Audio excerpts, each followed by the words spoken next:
Hello, everyone, and welcome. Welcome to the Dear Talk Show. Guys, come on in. I'm going to need you to do two things for me. Most definitely hit that like button. And if you're not a subscriber, go ahead and subscribe. And also, if you don't know how to subscribe, if you look at the bottom right corner, you will see a red box that says subscribe in black. Click on that, it'll take you to my channel and you subscribe. Turn on that notification bell. Also, comment below. Tell me how you are actually getting through these situations, everything going on in your own life, not just the world or the country. How are you making peace and making it get by with everything going on? The current crisis in the US and the three Ps. Okay, first, I want, if you see the bottom, Copyright Act 1976 under Section 107, Fair Use Commentary. This is for news reporting, teaching, and all that good stuff. And always, for me, that jazz. Let's get into it. I'm not going to hold you long. That's why I didn't do an intro. Listen, I've been going back and forth. I had to wait till my heart was in the right place to be able to say what I need to say. And some people are not going to be happy with what I'm stating. The first thing I want to say is that this is more than just about race or who is racist. Everyone in every part of the world has some conflict with someone. Everyone, Asian, Mexican, black, white, you have people in each one of our races that has a problem with each other. If you're too light, if you not Chinese or I'm not Filipino or whatever the case may be, it is what and it's a lot more. It's about if you're gonna wake up the next day to breathe. That's if I'm on this side of the dirt, baby, I don't worry about anything else. But to get to this crisis of what's going on and what I'm about to say, that's probably a lot of people are not going to like. For me, if you voted, that's great. But there's been a lot of us, and it's different shades, different races. A lot of us in the United States has we are lackadaisy. We have been lackadaisy. There's been so many decades that even though the Democrats is the less of the two evils, the Democrats have made it, to a point where you can digest the American culture and politics and everything, making sure we have the funding of at a certain point. We've become a lot of us have become lazy or kind of just in a rut. You get up, you do the same thing, you pay bills year after year after year. This had to happen. This is not just a 47 problem. We seen this problem at 45. For me, I said it before he was 45, and I said it again at 47. If everybody that was receiving Social Security, food stamps, Section 8, housing, any form of government assistance, if everybody got out and voted, that was the problem. That would have helped the problem right there. So we have to get past what has happened. We're here now. We are here. And it's not just a US problem, it's a world problem because the decisions that 47 and other people are making, it does not just affect the US, it affects other countries, it affects other policies and procedures that's dealing with all walks of life. It has nothing to do with just us. This is so much bigger. And for the other thing, like some people are like, oh, well, we need to boycott or we need to do this or we need to get him kicked out the office. Tried that twice. It did not work. At this point, for me, I can't speak for everyone else, but for me at this point, I'm using the three P's. And this is how I live my life because I can't worry about things that are out of my control. All I can do is pray. Number one, that's the first P. The second P is prepare. Stay prepared. Stay vigilant. Stay woke. The third P for me, precautions.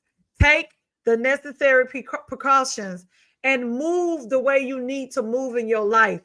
We are no longer in a place where we can move freely, because when you walk out your door, and even if you don't walk out your door, we don't know if we're making it back. We don't know who we're going to encounter when we're at the grocery stores. It's even to the point that I'm cooking. In fact, I'm cooking now. I'm cooking at home because when you going into these establishments, you don't know if you're going to get in a tussle with someone. You don't know if somebody's not going to give you your money back if something's not correct. Tell anybody that's listening to this, tell me, have you been in a restaurant or a fast food joint or anywhere, even a grocery store, you spending your money and so, one of the cashiers or whoever's fixing your food may not fix it correctly. You ask them to do something and they basically ready to jump on you or talk to you crazy. It's not the way it used to be. And for me, I feel this had to happen. Yes, God is really trying to show us something, but it's far more. God gives us free will to do what we need to do. And I think at this point, this had to happen. This had to shake us. This had to shake us at our core. This had to show us that we need to stop being complacent. We need to wake up. And when I say we, I'm talking about me too. I'm not okay. Just because somebody said, well, I'm not complacent, I'm out there doing the good fight, I'm doing this, this, and this. We all are doing that. Every one of us, some of us not. It's so much more than just race.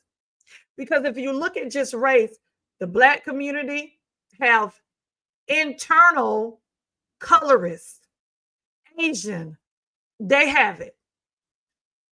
The Spanish, that umbrella, or listen, I'm not a guru on ethnicities, but what I'm saying is, at the end of the day, who cares about who don't like you and who do? Because at the end of the day, we got people that are being unalive, people who being snatched up off the streets, not just children. Now it's grown people. Now it's elderly people. There is no particular demographic that is just being snatched up. We are all at risk. We are all having to watch our surroundings, watch when we go to our vehicles who are parked by us. We are all having to watch how we live life. It's become so common now. Every time you get an email, there's been a data breach. It's like, okay, it's almost like what's new. It's almost like what's new. We have to pray. Whoever you pray to, everybody don't pray to God. Whoever you pray to, you need to pray. You need to prepare. You need to continue to prepare. And the third P, precautions. Take precautions. Let somebody know where you're going. Sorry about that. Hit the mic. Let somebody know where you're going at all times. Make sure if you're going somewhere, go do what you got to do and come back. And learn how to walk away. Unless somebody is got a pow at you, let them people talk. Go about your business. You know you're not scared. You know you're not. No, you're not fluffy. You know that. Go about your business. Don't let nobody pull you out of your freedom or pull you out of your life. Don't allow nobody to do that. And I'm trying to keep it under 11 minutes, 12 minutes. For me, it's not just about, oh, the Hispanics didn't vote, this, and this. 47 knew what he needed to do. 47 knew. And believe you me, unfortunately, they are paying the cost. But it's a bigger situation, because I feel like even if they would have voted, I don't know. And I'm gonna tell y'all, this is my last thing I gotta say. We're sitting worried about ICE. worried about all these other things. This man clearly showed us, open, veiled back his hat that said, well, it didn't say 47, it said his name, 2028. We do not know if there's going to be an election in 2028. There is no way that we can get through this, because the more you fight, the only way you're going to get through it, you got to pray. You got to take the proper precautions.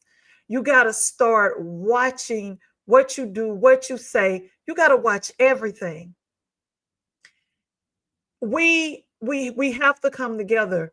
There is no black, white, China, Asia, this, and this. The whole world. That's why I put this map here. We are all on the same rotator. We are all floating in the air. These are just like back in the days. Yeah, in the Western time, things were bad and this, and this. But look at these countries. Look, you got the United States, Canada, Brazil, Russia, China, Australia, all these places, There's not one place you can go on this world map that there's not strife, there's not racism, there's not something going on. Everybody has their burden to bear. But the problem is, it's within all of us. We have to come to a point where enough is enough, and we're sick and tired of it. We're sick and tired of it. But at the end of the day, it's like, yes, they're having these raids and people are throwing bricks and they fighting back and all this stuff. But guess what? I'm afraid for these people, because not just them, everybody, myself included. When you start to fight back, they're going to come harder at you. So we got to find a way to come together. Have you ever heard the saying, the fist is mightier when it's closed and you're together? Can everybody put what they feel about each other to the side, in the greater good? It's for survival. Survival. That's what it's coming down to now. Survival, prayer, preparation, precaution, and survival. I said everything I needed to say. I hope I didn't offend anyone, but if so, this is my opinion. And until next time, I want to welcome you to the Dear Reed Talk Show if this is your first time. But at the end of the day, this is not just a U.S. problem. This is not just a 47 problem, because he couldn't have gotten where he's at without help. And the God that I serve, and that whoever serves God along with me, he's not pleased. And just like I said, when he became 45 and somebody asked me, they were devastated. They asked me, I said, he's only one man. He's only one man. And the God that I serve, I'm not fearing anyone. I'm not fearing anyone. The moves that he's making, he can't make alone. You can't just say, oh, he's just a bad, get him out. Get him out. And that's it. Because even when Biden was in, there was still a lot of crap going on from the Republicans. And it's a lot of Democrats, they got their problems too. But we have been floating through this life, and it's coming to a head. I'm gonna say this. I did say this was it, but I'm gonna say this. Think about this. If you're in a relationship, when I say we're a lot of people that came complacent and dependent on the government, let's say we know, everybody knows somebody that's living off somebody. They won't go to work, they won't do nothing. They want to beat you mad when you ask them to leave your house, male or female. You can't get them out your house. Okay, the government was giving food stamps, money, and all this stuff. Okay, unless you're a child, or unless you're disabled, or unless you are an elderly. You should be able to use those things until you get to the point you could provide for yourself. Now, if you know, single moms need the help, single dads need the help. But it's coming to a point, like I said, when you're dependent on the government for everything, this is what happens when they begin to decide to take things away. That's just like if you living in you're in a relationship and the man is paying everything or the woman's paying everything, and you do not put back or do something to prepare when that person say they don't want to be with you no more. You're stretching and trying to survive, and that's where we're at now. We are all, even people who have money, is not the same, and it's going to evolve. So we all have to survive. We have to kick in survivor mode. Unfortunately, the government, for the most part, has told us and showed us and continue to show us what they're going to be able to do for us and what they're not. So until next time, I love all of you guys. Peace and soul.